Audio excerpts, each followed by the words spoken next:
ప్రియ సంగమా దేవుని బిడ్డలారా, మరోసారి మీకు శుభాభివందనాలు. ఇక్కడ గమనించినట్లయితే ఈ రోజు మన అంశము 1 కొరింథీ పత్రిక 3వ అధ్యాయము 10-17 వచనాలు. మన అంశము 1 కొరింథీ పత్రిక 3వ అధ్యాయము 16వ వచనములో, మీరు దేవుని ఆలయమై ఉన్నారనియు దేవుని ఆత్మ మీలో నివసించుచున్నాడనియు మీరు ఎరుగరా. మీరు దేవుని ఆలయమై ఉన్నారు, దేవుని ఆత్మ మీలో నివసించుచున్నాడని మీరు ఎరుగరా. ప్రియ సంగమా దేవుని బిడ్డలారా, గమనించండి, మనం దేవుని ఆలయం ఎప్పుడవుతున్నాము? మనం దేవుని ఆలయంగా ఎప్పుడవుతున్నాము? ఇందాక సోదరి పాడబడింది కదా, శిథిలం అయిపోతుంది మానవ దేహం అని. మనం శిథిలం అయిపోతున్నారు మానవ దేహాలు, లోకానికి సాతానికి అప్పచెప్పేస్తున్నారు. దేవునిలో ఉండట్ల కట్టుబట్టల అంటు కట్టబట్టల దేవుల్లో. ప్రియ సంగమా, శిథిలం అయిపోతున్న ఈ దేహాలను ప్రభు అన్నాడు, మీరు నేను దేవుని ఆలయమై ఉన్నాను, మీరు దేవుని ఆలయమై ఉన్నారు. మనము దేవుని ఆలయమై ఉన్నామని దేవుడు చెప్తున్నాడు. అసలు దేవుని ఆలయము కావడానికి మొదటి సూత్రం ఏమిటో తెలుసా? ఎంతమంది దేవుని నమ్మారు, ఎంతమంది రక్షణ పొందారు? దేవుని నామానికి మహిమ కలుగును గాక. ఈ రక్షణ పొందిన అందరూ మొదటి సూత్రం దేవుణ్ణి నమ్మడానికి, మారు మనసు పొందడానికి మొదటి సూత్రం ఏమిటంటే రక్షణ. రక్షణ పొందుకున్న మనము లోకాన్ని విడిచిపెట్టాము, లోకంలో ఉన్న వాటిని విడిచిపెట్టాము. ఆయన బిడ్డలుగా సాక్ష్యం కలుగున్నాం, అవునా? ఆయన బిడ్డలుగా సాక్ష్యం కలుగున్నప్పుడు, రక్షణ పొందుకున్నప్పుడు ఆయన మనలోకి వస్తాడా రాడా? మనం లోకాన్ని విడిచి దేవుళ్ళలోకి వచ్చినప్పుడు, దేవుల్లో మనం రక్షణ పొందుకున్నప్పుడు మన మొదటి సూత్రం ఏమిటంటే రక్షణ పొందుకున్నాం కనుక రక్షణ పొందుకున్న మనలోకి దేవుడు వచ్చుంటాడు. కానీ మనం ఏం ప్రార్థన చేస్తాము? మనమే కాదు, సర్వలోకం ఏం ప్రార్థన చేస్తుంది? ప్రభువా, నువ్వు మాతో ఉండయ్యా, నువ్వు మమ్మల్ని నడిపించాయా, నువ్వు మాకు తోడుగా ఉండయ్యా అని ప్రార్థన చేస్తాం. మనం రక్షణ పొందుకున్నాక, దేవుడు మనకి తోడుగా ఉన్నాక, దేవుడు మనలో ఉన్నాక మళ్ళీ మనం ఎందుకు చేస్తున్నాము అంటే దేవుడు మనలో లేడు. మనం ఏదో దేవునికి ఎరుగని, దేవుడు ఇష్టము కానీ అపరాధాలు ఏమో మనం చేస్తూ ఉన్నాం. మనం అపరాధాలు చేస్తూ ఉన్నప్పుడు దేవుడు మనలో ఉండిపోతాడు. మీకు గుర్తుందా? ఎన్నోసార్లు మనం చూసాం. సమూయేలు గ్రంథంలో మొదటి సమూయేలు గ్రంథంలో సౌలులోకి దురాత్మ వచ్చింది ఎన్నో మార్లు. సౌలులోకి దురాత్మ వచ్చినప్పుడు దావీదు వచ్చి తను పాట పాడి తను వాయిద్యము వాయించగా దురాత్మ వెళ్ళిపోయింది. అంటే ఆత్మ ఉన్నది, దేవుని ఆత్మ వెళ్ళిపోయినప్పుడు ఏమొస్తుంది? దురాత్మ వస్తుంది. మనిషిలో దేవుడు నన్ను జీవాత్మ కావాలని ఆత్మను ఊదాడు, ఆత్మ మనలో ఉంది. కానీ పరిశుద్ధాత్మ దేవుడు మరలా మనకి ఊదుతాడు, పరిశుద్ధాత్మను దేవుడు మనకిస్తాడు. మనం రక్షణ పొందుకున్నాం కదా, మన రక్షణ యొక్క మొదటి సూత్రం ఏంటంటే క్రీస్తు మనలో జీవిస్తున్నాడు. యేసు క్రీస్తు ప్రభువారు మనలో జీవిస్తున్నాడు. ఆయన జీవిస్తూ ఆయన జీవం ద్వారా ఆయన మనలో మరణంలో నుండి జీవంలోకి దాటిస్తున్నాడు. ఆయన జీవం ద్వారా మనలో జీవిస్తున్నాడు కదా. రక్షణ పొందుకున్నాం కదా, రక్షణ పొందుకున్న మనలో యేసు ప్రభువారు జీవిస్తున్నాడు కదా.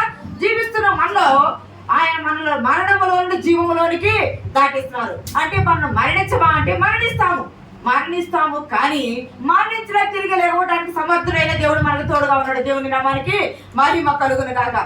మనం జీవములోనికి దేవుడు మనల్ని మారుస్తాడు అనేది మొదటి సత్యము.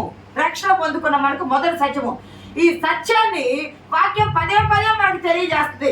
కానీ మనం మాత్రం దేవా, ప్రభువా, నువ్వు మాతో ఉండయ్యా, మాలో ఉండయ్యా, మాకు తోడురాయ్యా అని ప్రార్థన చేస్తాం. మొట్టమొదట దేవుడు మనతో ఉన్నాడు. మన అంశం ఏంటి? దేవుడు మనతో ఉన్నాడు. ఎట్లా దేవుడు మనతో ఉన్నాడు? ఇది ఇంత చదవండి, లేఖ మాకు చదవండి. 1 కొరింథీ పత్రిక 3వ అధ్యాయం 16వ వచనం చదవండి ఒకసారి. మీరు దేవుని ఆలయమే ఉన్నారనియు దేవుని ఆత్మ మీలో నివసించుచున్నాడని మీరు ఎరుగరా. గమనించండి, మీరు దేవుని ఆలయమై ఉన్నారు. దేవుడు పరలోకంలో ఉన్నారు అని పాత నిబంధన నుండి అనుకుంటా వచ్చారు. వాస్తవంగా అక్కడే ఉన్నారు. దేవుడు పరలోకం నుండి భూమి మీదకి రావాలి అని ఒక ప్రణాళిక వేసుకున్నప్పుడు, చాలా సార్లు చెప్పాను మీతో, ఒక ప్రణాళిక వేసుకున్నప్పుడు, ఒక రూపకల్పన సిద్ధపాటు చేసుకున్నప్పుడు ఆయన కొంతమందిని భూమి మీద ఎన్నుకున్నాడు. ఆయన భూమి మీదకి వచ్చేటప్పుడు మనతో ఉన్నాడు అనడానికి రుజువు ఏమిటంటే, మోషే నువ్వు ప్రత్యక్ష గుడారం చెయ్యి అని చెప్పారా? నిర్గమకాండంలో ప్రత్యక్ష గుడారం చేశారుగా. అది గుడ్డతో అంటే వస్త్రముతో చేయబడ్డ ప్రత్యక్ష గుడారము, 10 తెరలతో వస్త్రముతో చేయబడ్డ ప్రత్యక్ష గుడారం చేశారు. ప్రత్యక్ష గుడారాన్ని దావీదు కాలం దాకా కూడా ఉంచారు. మందసం మోయబడతా ఉంది, ప్రత్యక్ష గుడారంలో మందసం ఉంటా ఉంది. కానీ దావీదు మందిరం కట్టాలి అనుకున్నప్పుడు, నీ వద్దయ్యా, నీ చేతులు రక్తశక్తిమని నీ వద్దు, నీ గర్భవాసమును కొట్టబోయే నీ కుమారుడు కట్టాడని సొలొమోను ద్వారా మందిరాన్ని కట్టించాడు దేవుడు. మొట్టమొదట ప్రత్యక్ష గుడారం ద్వారా దేవుడు ప్రత్యక్ష గుడారాన్ని ఎన్నుకొని అందులో నివసించాడు. ప్రత్యక్ష గుడారము పెట్టబడిన స్థలములో, మందసం పెట్టబడిన స్థలములో, ఏ స్థలాన్ని అయితే దావీదు తీసుకొచ్చి దావీదు పట్టణమైన చోట దాన్ని పెట్టాడో ఆ స్థలములో సొలొమోను తన కుమారుడైన సొలొమోను ఒక భవనాన్ని రూపకల్పన చేశాడు. భవనాన్ని కట్టాడా? ప్రత్యక్ష గుడారం అనేది మనకు ఉన్నది కదా, దాని తర్వాత భవనం అనేది కట్టాడు కదా. ఈ రెండింటి నెరవేర్పు యేసుక్రీస్తు ప్రభు వారిలో నెరవేరింది. ప్రత్యక్ష గుడారము ఉన్నది, భవనము దేవాలయము కూడా ఉన్నది. ఎట్లా చూడండి, మరి యోహాను సువార్త 1వ అధ్యాయము 1-2 వచనాలు 12వ వచనం చదవండి. ఆదియందు వాక్యం ఉండెను, వాక్యము దేవుని యొద్ద ఉండెను, వాక్యము దేవుడై ఉండెను, ఆయన ఆదియందు దేవుని యొద్ద ఉండెను, సమస్తమును ఆయన మూలంగా కలిగెను. ఆ వాక్యం 12వ వచనం. ఆ వాక్యము శరీరధారి కృపా సత్య సంపూర్ణుడుగా మన మధ్య చదవండి. వాక్యము శరీరధారి, ఆ వాక్యము శరీరధారి అయి కృపా సత్య సంపూర్ణుడుగా మన మధ్య నివసించాడు. గమనించండి, దేవుడు నేను మీకు తోడుగా ఉంటాను అబ్రహాముతో చెప్పాడు. ఆ మాట యాకోబుతో చెప్పాడు, ఇస్సాకుతో చెప్పాడా, యాకోబుతో చెప్పాడా, ఏసావుతో చెప్పాడా, మోషేతో చెప్పాడా, యెహోషువతో చెప్పాడా, శిష్యులతో చెప్పాడా? ఈ రోజు నీతో నాతో కూడా చెప్తూ ఉన్నాడు ప్రభు వారు, నేను మీకు తోడుగా ఉంటాను. మన దేవుడు ఎటువంటి దేవుడు అయ్యా అంటే మనకు తోడుగా ఉండే దేవుడు. ప్రత్యక్ష గుడారం ద్వారా పరలోకపు దేవుడు భూమి మీదకి దిగివచ్చి కెరూబుల మధ్యలో నుండి మందసములో నుండి ఆయన మాట్లాడిన దేవుడు, మాట్లాడి వారికి తోడుగా ఉండి ఆయన తోడు ఉన్నాడు అన్నప్పుడు అక్కడ గుడారం ఉంచారు. ఆయన వెళ్ళిపోతున్నాడు అన్నప్పుడు ఆయనతో పాటు వాళ్ళు కొనసాగి వెళ్ళిపోయారు. ప్రియ సంగమా దేవుని బిడ్డలారా, ఆయన తోడు ఉన్నాడు. ఆ మందసపు స్థలములో, ఆ ప్రత్యక్ష గుడారం స్థలములో సొలొమోను మహారాజు దేవాలయం కట్టాడు. ఆ రెండింటి స్థానంలో పరలోకపు దేవుడు శరీరధారి అయి కృపా సత్య సంపూర్ణుడుగా మన మధ్య నివాసం చేయడానికి వచ్చాడు. 33.5 సంవత్సరాలు ఆయన నివాసం చేశాడు కదా. శిష్యులతో 30 సంవత్సరాల తర్వాత ఆయన పరిచర్య ప్రారంభించారు కదా. శిష్యులతో 3.5 సంవత్సరాలు ఉన్నారు కదా. 3.5 సంవత్సరాలు ఆయనతో ఉండి ఆయన ఈ లోకానికి వచ్చి తాను వచ్చిన పనిని ముగించుకొని తిరిగి ఆయన మరలా పరలోకి వెళ్ళిపోయాడు కదా. మనం చెప్పుకున్న మార్కు 16-19లో ఆయన తండ్రి కుడి పార్శ్వమునకు ఆశీర్వాదకు ఆయన మళ్ళీ తిరిగి వెళ్ళిపోయాడని మనము చెప్పుకున్నాం కదా. ఆయన వెళ్ళిపోయాడు, పరలోకం వెళ్ళిపోయాడు. కానీ శిష్యులతో ఉంది 3.5 సంవత్సరాలే. కానీ నిత్యము ఆయన ఎరిగి రక్షణ పొందుతున్న ప్రతి ఒక్క బిడ్డ దగ్గర ఆయన నిత్యము నివాసం చేస్తున్నాడు. దేవుని నామానికి మహిమ కలుగును గాక. యోహాను సువార్త 14వ అధ్యాయము, యోహాను సువార్త 14వ అధ్యాయము 18వ వచనం ఒకసారి చదవండి. మిమ్మును అనాథలుగా విడువను, మీ యొద్దకు వత్తును, కొంతకాలమైన తర్వాత లోకం నన్ను మరి ఎన్నడను చూడదు, అయితే మీరు నన్ను చూతురు. నేను మిమ్మల్ని అనాదరణగా విడవను, మీ వద్దకు పోతును. అందుకు పదాలు ఉంటుంది, ఆదరణకర్తను నేను మీకు అనుగ్రహించేదను. ఆదరణకర్తను చదవండి. మీ యొద్ద ఎల్లప్పుడూ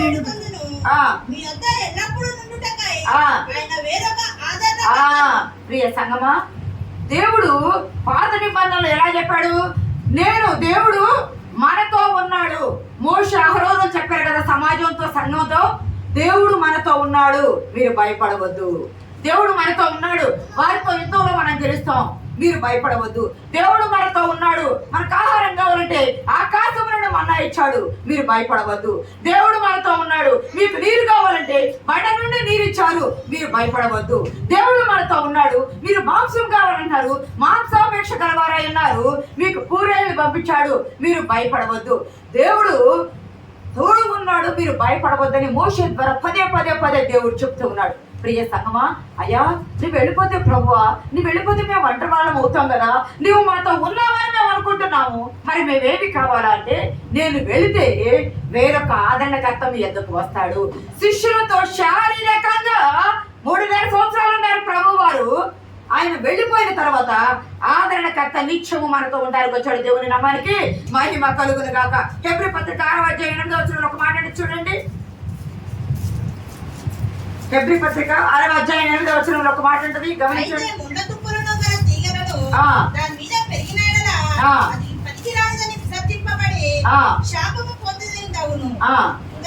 కాల్చివేయబడు. ప్రియ సంగమా, దేవుడు మనతో ఉంటే మనం ఏం చేస్తాము? వర్ధిల్లుతాము.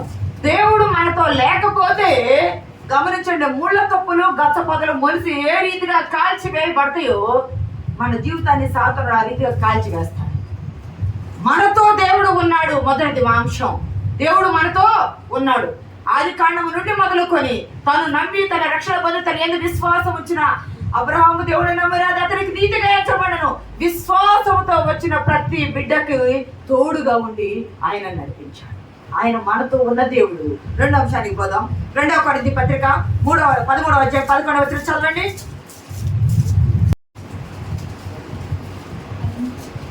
13-11. సహోదరులారా, సంతోషించుడి, సంపూర్ణులై ఉండుడి, ఆదరణ కలిగి ఉండుడి, ఏక మనసు గలవారై ఉండుడి, సమాధానముగా ఉండుడి. ప్రేమ సమాధానములకు కర్తయగు దేవుడు మీకు తోడై ఉండును. దేవుని నామానికి మహిమ కలుగునుగాక. ప్రియ సంగమ దేవుని బిడ్డలారా, దేవుడు ప్రభు మనకు పౌలు ద్వారా ఏ మాట తెలియజేస్తున్నాడంటే, మీరు ప్రేమ కలిగి ఉండండి, సమాధానం కలిగి ఉండండి, ఏక మనసు కలిగి ఉండండి. ప్రేమ సమాధానములకు కర్తయగు దేవుడు మీకు తోడయుండును గాక. మొదటి అంశము, దేవుడు మనతో ఉన్నాడు. రెండవ అంశము, దేవుడు మనకు తోడయ్యున్నాడు. దేవుడు మనతో, మనం రక్షణ పొందుకున్నాం కాబట్టి ఆయన మనతో ఉన్నాడు.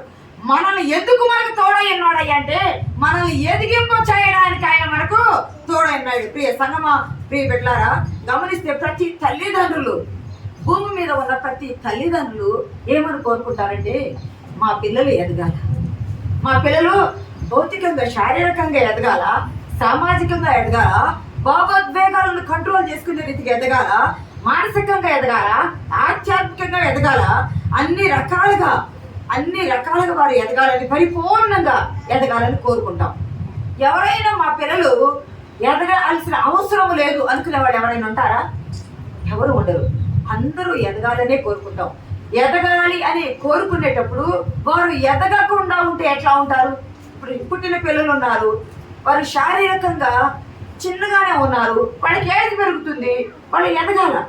పుట్టినప్పుడు ఏ అవయవ నిర్మాణం ఉందో వారు ఎదిగి 10 సంవత్సరాలు, 9 సంవత్సరాలు, 8 సంవత్సరాలు వచ్చినా 1 సంవత్సరం 2 సంవత్సరాల శారీరక దేహమే వాళ్ళకు ఉందనుకోండి, ఆ ఎదుగుదల ఉందనుకోండి, 9-10 ఏళ్ళు వచ్చినా వాళ్ళ శరీరంలో ఎదుగుదల కనిపించకపోతే ఆ పిల్లల్ని ఏమంటారు?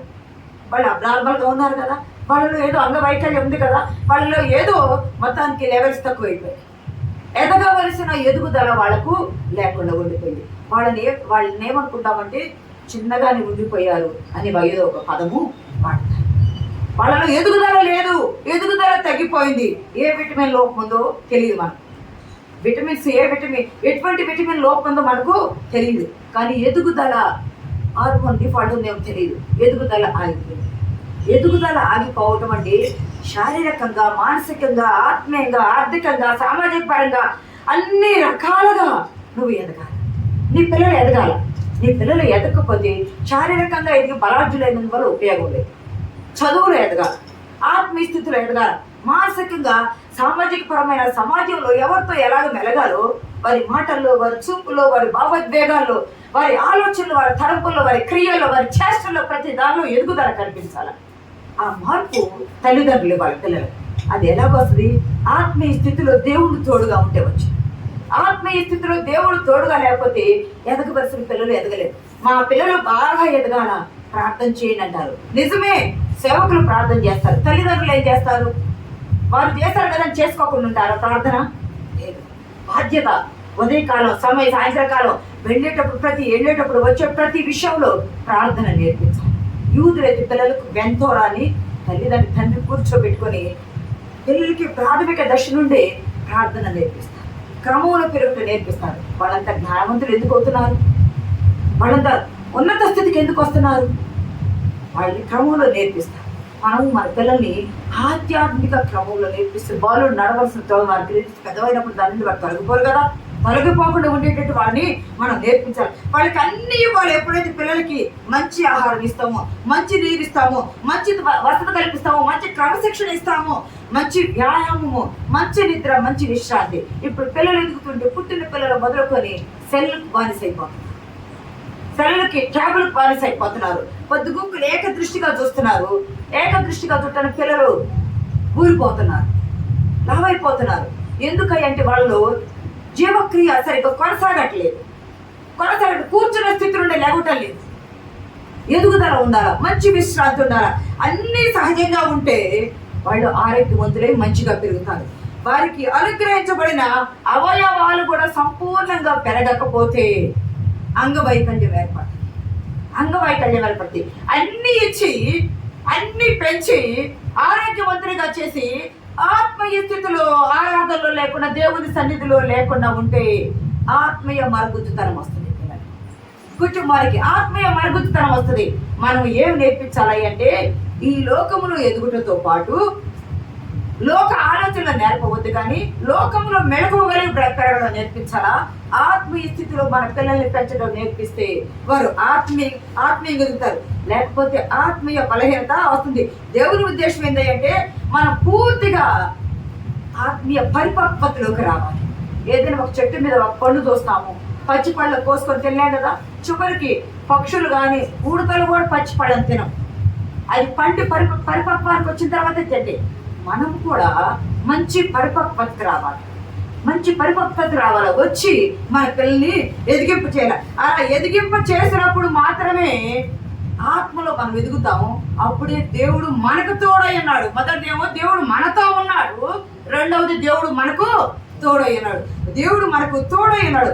మనము దేవుని పోగొట్టుకోలేము, దేవుని విడిచిపెట్టుకోలేము.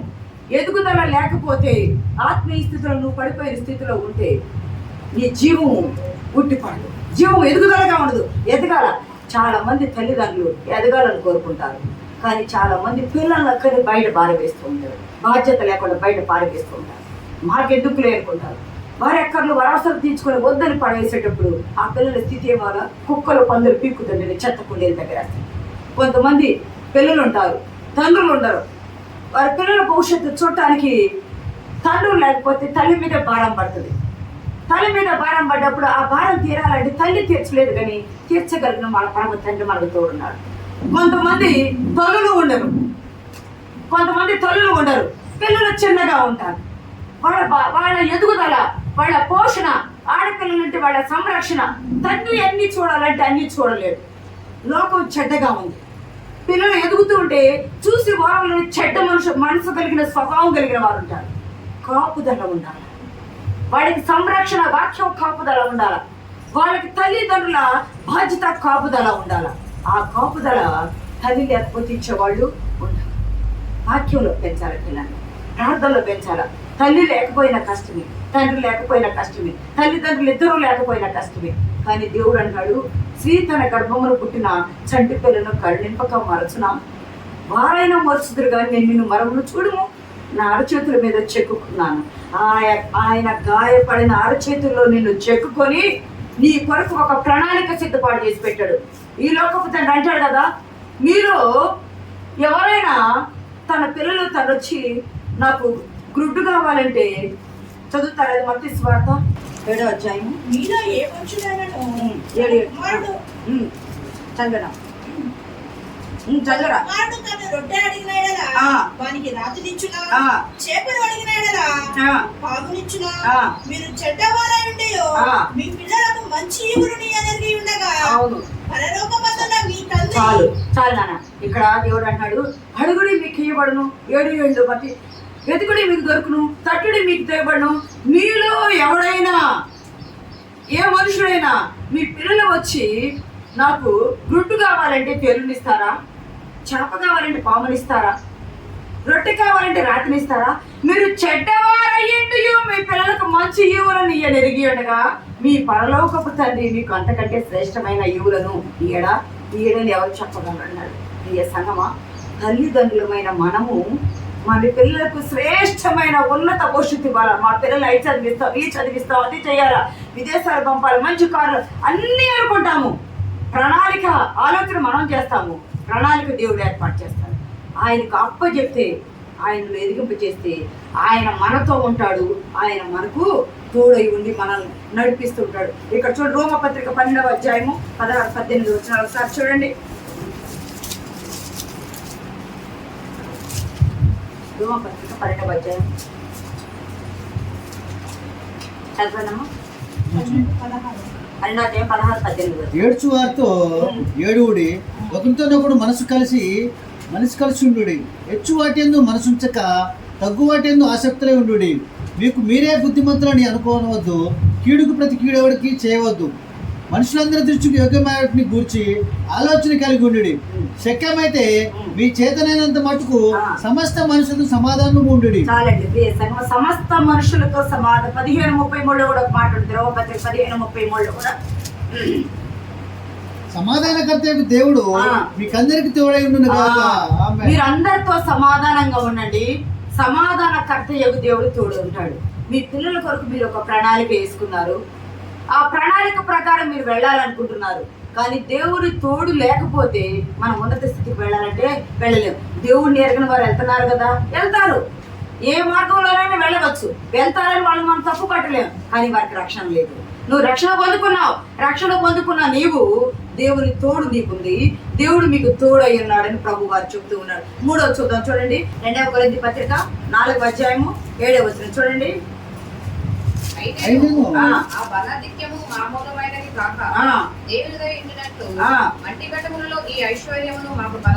చాలండి. దేవుడు అన్నాడు, అయినను ఆ బలాధిక్యము మా మూలమైనది కాక దేవుడితో ఎండినట్లు మట్టి ఘటములలో ఈ ఐశ్వర్యము మాకు కలదు.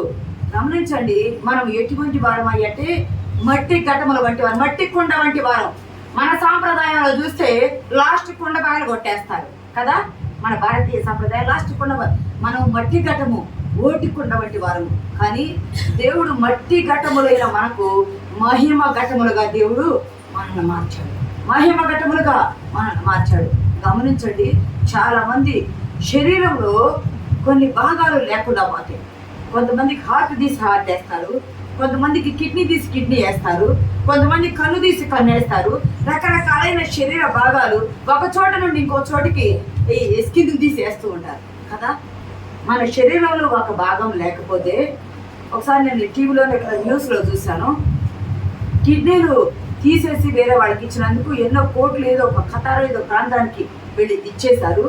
దాన్ని తీసుకువెళ్ళిన వారికి సగము, అది వేసిన డాక్టర్కి సగము, మధ్యవర్తికి సగము, ఆ ఇచ్చిన అతనికి వచ్చేటప్పటికి కొద్దిగా లిటిల్ అమౌంట్ వస్తుంది. అతని శరీరంలో ఐశ్వర్యం అనే ఒక భాగాన్ని పోగొట్టుకున్నాడు, అనారోగ్యం పాలయ్యాడు, కానీ తాను పేదవాడయ్యాడు. కానీ మధ్యవర్తిగా ఉన్నవారు అధిక లాభం పొందుకొని ఇచ్చేశారు. చూడండి, మట్టి ఘటమైన మనలో దేవుడు మహిమైశ్వర్యము. నీ దేవుడు నీకు ఇచ్చిన నీ శరీర భాగాల్లో ఒక్కొక్క భాగము ఎంత విలువైనదో, కోటాను కోట్ల రూపాయలు పెట్టినా కూడా కొనలేని, వెనకట్టలేని, వేరే తీసి నీకేసినవి అవి నీకు ఒంటికి పడవచ్చు, పడకపోవచ్చు. కానీ మట్టి ఘటమైన నీకు మహిమైశ్వర్యము దేవుడు ఇచ్చాడు. గమనించండి, మనకు బాగా ఏదైనా ఖరీదుగా వస్తువులు ఉంటే మనం ఏం చేస్తాం, ఎక్కడ బీరువాళ్ళలో పెట్టెలు ఎక్కడో భద్రంగా దాచిపెట్టి తాళాలు వేసుకుంటాం. అదే గవర్నమెంట్ ప్రాపర్టీ అనుకో, సపోజ్ సాలార్జంగ్ మ్యూజియంలో జాకబ్ డైమండ్ ఉంటుంది. జాకబ్ డైమండ్ చాలా విలువైంది. అక్కడ దాన్ని పెట్టి ప్రదర్శనకు పెడతారు. ఎందుకు? మనం తీసుకోవడానిక కాదు, చూసి ఆనందించడానికి, మా దేశానికి ఉన్న గౌరవం చూడడానికి, చెప్పుకొని సంతోషపడడానికి.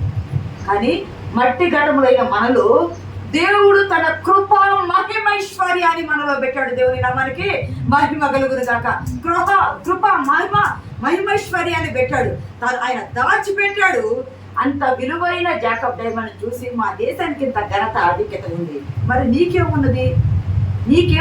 నీలో ఏ ఘనత ఉంది అంటే, నువ్వు రక్షణ పొందుకొని దేవుని బిడ్డవయ్యావు. నువ్వు రక్షణ పొందుకొని దేవుని తోడు నీకుంది. నువ్వు రక్షణ పొందుకొని దేవుడు మీకు తోడై ఉన్నాడు అని కనిపిస్తుంది.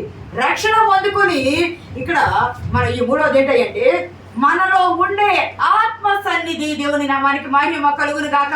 మనలో ఉండే ఆత్మ సన్నిధి మనము దేవుని వారమై ఉన్నట్లు మట్టి ఘటములలో దేవుడు మహిమ ఘటాలుగా ఉంచాడు. నీలో ఏముంచాడు అంటే ఆత్మ సన్నిధి ఉంచాడు దేవుడు. నీకు ఆత్మ సన్నిధిని ఉంచి, నీవు నా సొత్తు, నీవు కాదు, నిన్ను వెలబెట్టుకున్నాను.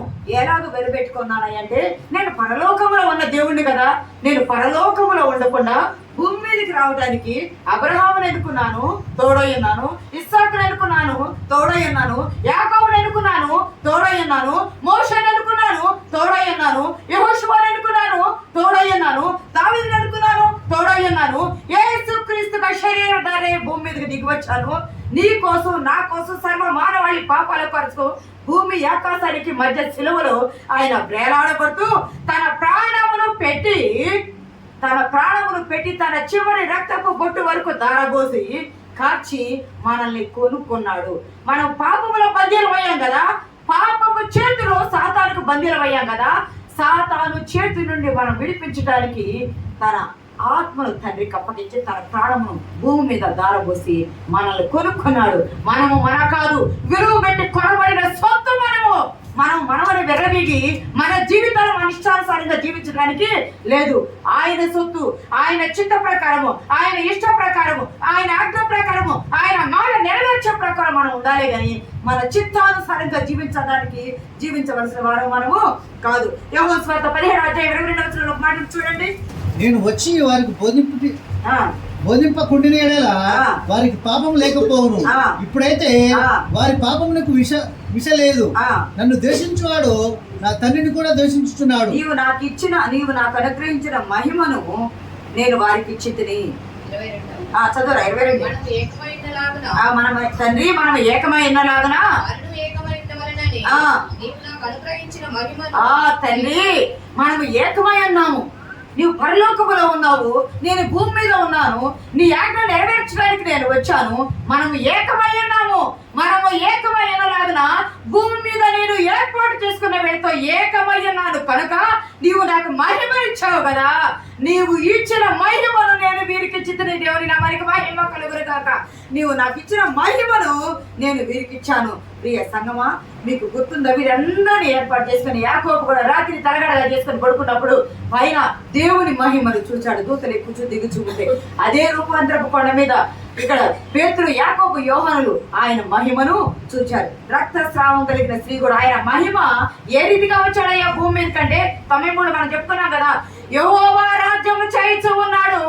ఆయన మహిమను ప్రభావముగా ధరించి ఉన్నాడు. మహిమను చూడండి 13:1. యెహోవా రాజ్యం చేయుచున్నాడు. దేవునికి మహిమ కలుగును గాక. యెహోవా రాజ్యం చేయుచున్నాడు. ఆయన ప్రభావమును వస్త్రముగా ధరించుకున్నాడు. కనుక రక్తస్రావం కలిగిన స్త్రీ ఆయన ముట్టుకున్నప్పుడు, ఆయన వస్త్రం ముట్టుకున్నప్పుడు ఆయనలో నుండి ప్రభావం బయలు వెళ్ళిపోయింది. ఆయన పరలోకము నుండి వస్తూ ప్రభావంతో వచ్చాడు.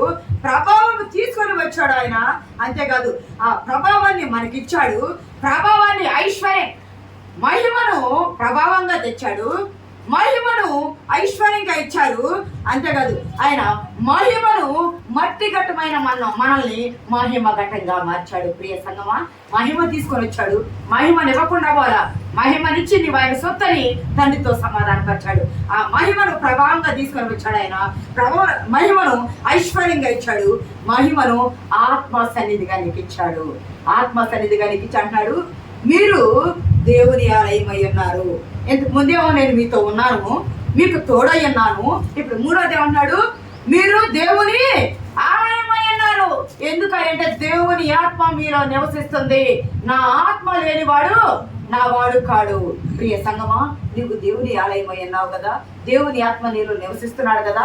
నువ్వు దేవుని బిడ్డవైతే దేవుని ఆత్మ నీలో నివసిస్తా ఉంటే నువ్వు ఎక్కడికి పోయినా నీ జీవితం సాక్షార్థంగా ఉండాలి. ఇతరులకు, దేవుని ఎరగిన వారి కంజలకు నీ జీవితం సాక్షార్థంగా ఉండాల. సాక్ష్యము లేని జీవితం ఓటికొండ వంటిది. ఎన్ని నీరు పోసినా అది కారిపోతానే ఉంటది. నీ జీవితం సాక్ష్యం ఉండాలా. నువ్వు మట్టి ఘటానివి, మహిమ ఘటంగా దేవుడు నిన్ను మార్చడానికి వచ్చాడు. నీలో ఆత్మ సన్నిధిని పెడుతున్నాడు. ఆత్మ సన్నిధి పెట్టేటప్పుడు ప్రియ సంగమ దేవుని పెట్టారా, మన మట్టి ఘటమైన మన దేహము దేవాలయంగా చేశాడు ఆయన. మట్టి ఘటమైన మనకు మహిమ ఘటంగా చేశాడు ఆయన. మట్టి ఘటమైన మనలో ఐశ్వర్యమైన మహిమ ఘటాన్ని నింపాడు.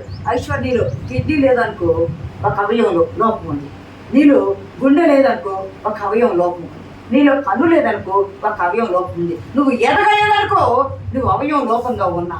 నువ్వు ఎదగాలి, ఆత్మీయ స్థితిలో ఎదగాలి. అన్ని రకాలుగా నువ్వు ఎప్పుడైతే ఆత్మీయ స్థితిలో ఎదుగుతావో ఈ లోకంలో కూడా కావాల్సిన సమృద్ధి ఇవ్వడానికి మన దేవుడు సమృద్ధినిచ్చాడు.